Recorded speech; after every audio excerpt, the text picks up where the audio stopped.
just still waiting for confirmation, Chair, just to let you know. Can I just confirm, is that Councillor Tromans who's just entered?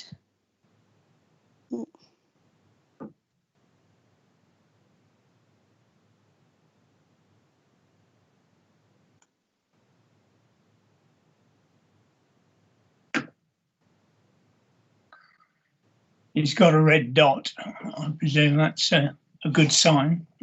Yeah.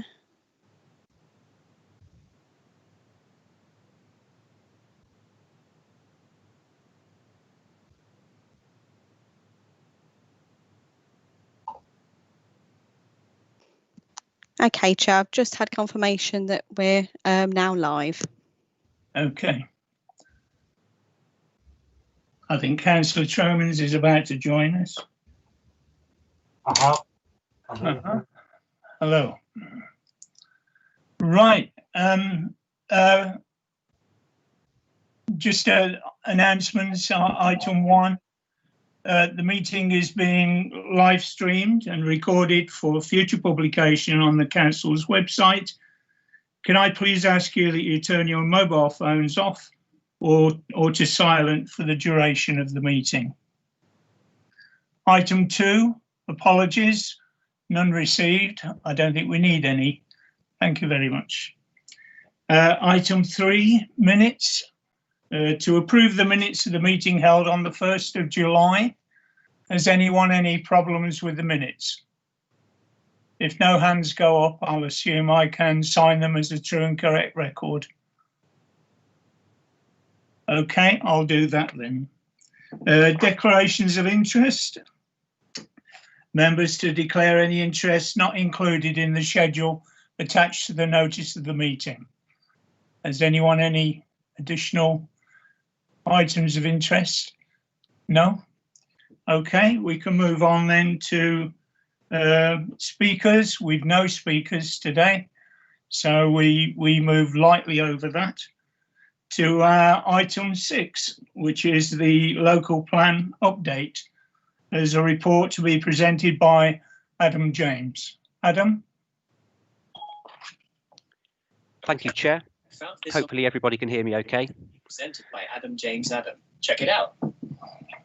This report provides a local plan progress update since the last local plan committee meeting in July.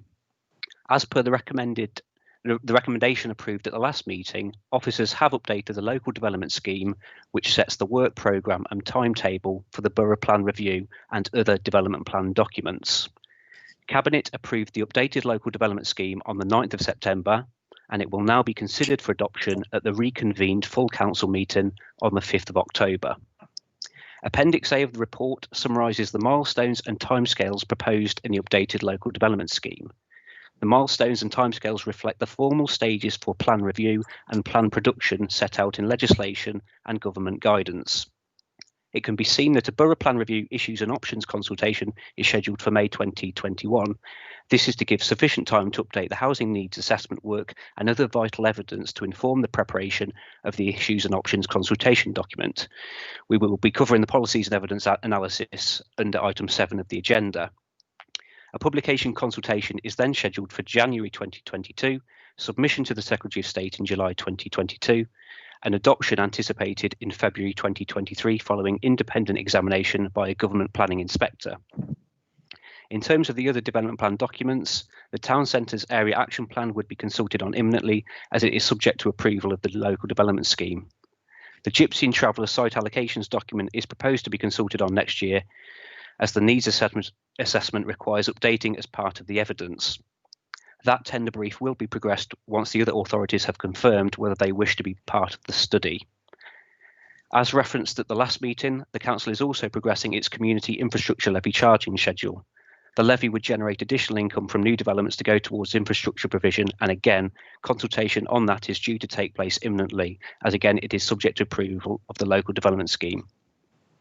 Officers are also progressing a number of supplementary planning documents, including open space and green infrastructure, health impact assessment, transport, which includes car parking standards, and heritage and conservation SPDs. Timescales for the production of those documents are also provided in Appendix A. Thank you, Chair. Thank you, Adam. Are there any questions for Adam before we move on to members who wish to speak? No? Okay.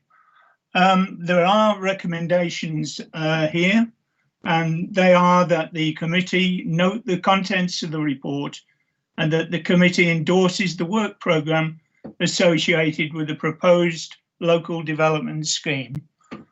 I will move that if you wish and invite someone to second the recommendations. Councillor Tandy.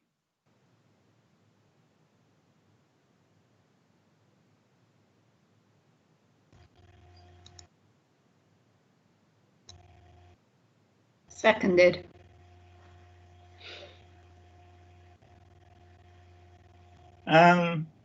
Question now, members wish to speak on the issue before we move to a vote. Any members wish to speak?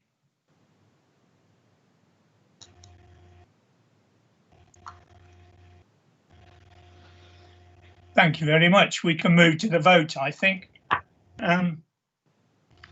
Is that no? Okay, we can move to the vote. Philip, are you ready to take the vote? Or can I take it to be unanimous, I suppose? I was going to say, Chair, if there's no dissension, if no member indicates that they wish a formal vote to be taken, you can take it by assent. Otherwise, I can do a roll call if members would like that. Yeah. There doesn't seem to be any wish for that. We can move on to agenda item 7. Thank you. Agenda item 7, policy and evidence-based analysis, presented by Adam James. Thank you, Adam. Thank you, Chair. This report provides an overview of the borough plan policies that are considered to need updating as part of the plan review process. The report also considers the evidence-based documents that require updating. Appendix A of the report provides the full list of policies and identifies those that need updating, together with supporting justification. In most cases, the policies require updating to reflect the latest legislation or government policy guidance as set out in the 2019 National Planning Policy Framework and associated National Planning Practice Guidance. Linking to the policies to be updated, Appendix B provides the full list of evidence documents supporting the borough plan. Whilst all are likely to require updating, albeit to varying degrees, a prioritisation process has been undertaken. Those highlighted in red and marked as high priority will need to be updated within the next 6 months or so, as they are considered necessary to inform the issues and options consultation document. You will see that this includes the Housing and Economic Development Needs Assessment and the Gypsy and Traveller Accommodation Assessment. That information will then pave the way for other pieces of evidence. For those documents marked as medium and low priority, those are considered less pressing and can feasibly be updated beyond the 6-month period, but prior to publication. As per section 2.2 of the report, it is therefore recommended that members agree to the programme of work proposed. Thank you, Chair. Thank you, Adam. Any questions for Adam from members of the committee? No? Does anyone wish to speak? No? In the absence of anyone wishing to speak, I would take it that the recommendations as in the agenda are approved. Thank you very much. Is that correct, Philip? Yes, I'll take that as a yes. Yes, Chair. I think Councillor Tandy seconded, so yes, if there's no dissension, you can take it as approved. Thank you, Councillor Tandy. We go on to agenda item 8, consultation on planning for the future, white paper and changes to the current planning system consultation. Yes, I think I've quite got the tensing wrong there, but you know what I mean. The report is presented by Phil Leiter. Phil. Thank you, Chair. Item 8. In In August this year, the government launched 2 consultations in which significant changes to the planning system were proposed. Both responses to these consultations are due next month, and it is important that the Council responds to these. Therefore, the report recommends that those responses are delegated to the Head of Planning in consultation with the Planning, Development and Health Portfolio Holder. Thank you, Chair. Thank you. Any questions from members? You're going to break your duck? No? Okay. Chair, yes. Thank you. Am I all right to speak? Who's speaking? Claire, yes. Yeah. The changes to the planning system are going to be fairly comprehensive, and I just wondered if there was going to be any plain English, to put it mildly, presentation to councillors and other people who may wish to add any view to the consultation going back. I know we've done one at county and it was actually quite successful, and there was lots of engagement and people have been able to respond, and actually it added quite a lot of value, and I just wondered if there was going to be any sort of open floor feedback efforts from this council as well. Thank you. I have had some discussions with our Head of Planning, and there is a fairly useful update and presentation coming from London, the Westminster Forum, and I've asked if someone from the department could attend that. It's digital, online, as you'd expect, but the fees are rather whopping if you were going as an individual.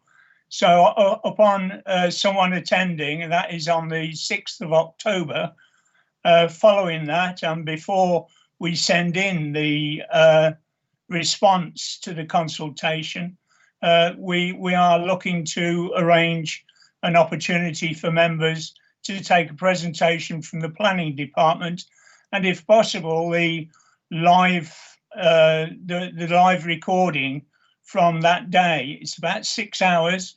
You'd probably have to be quite selective about what you chose to watch, but you're quite right. It's an opportunity for a member of the planning department to do a plain English presentation to give us all the opportunity before the response to the recommendations is sent in, and we're hoping to fix that up at a convenient time for most.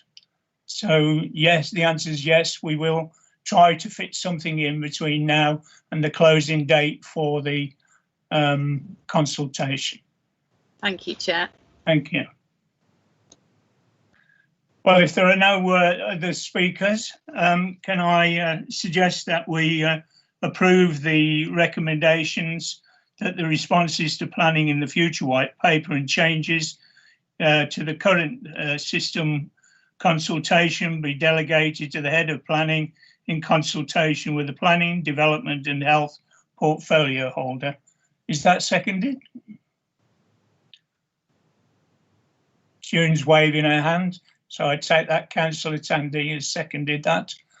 And if there are no further speakers, we could take that as approved. NEMCOM, is it, or something like that, Philip? Without opposition. So that being the case, we move on to any other business. I have no any other business. This is for our IT team. Please stop the live recording.